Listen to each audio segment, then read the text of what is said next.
Hello everyone, আসসালামু আলাইকুম। তোমরা কেমন আছো? আলহামদুলিল্লাহ, আমিও ভালো আছি। আজকে আমাদের মালিক দেখেন কি খাবারগুলা দিল। একটি খাবারের নাম আমি বলতে পারি না এটি, ঠিক আছে? তো গাছ এটা বলতে পারি, এটা হলো রাইস। তো আর অনেক কিছু ছিল, সব কিছু গাছ কাঁচা, যেমন গাছ থেকে কাইটা তাসকাল্লা কুবাই দিয়ে দিছে আজকের খাবারটি।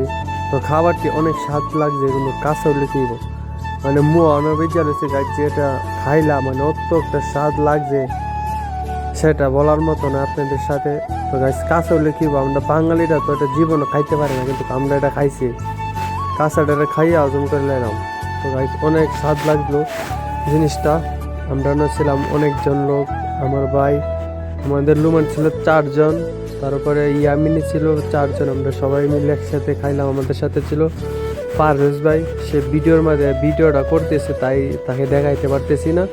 তো গাইস, অন্য ভিডিওতে পারভেজ ভাই আপনাদেরকে সবাইকে দেখাবো, অবশ্যই সবাই চিনেন পারভেজ ভাইকে।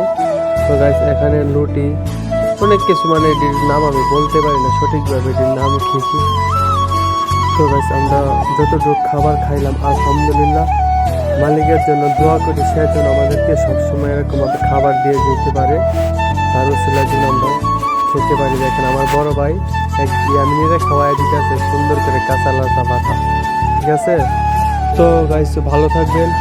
অন্য ভিডিও পেতে অবশ্যই আমার চ্যানেলটা ফলো দিয়ে রাখবেন। আসসালামু আলাইকুম।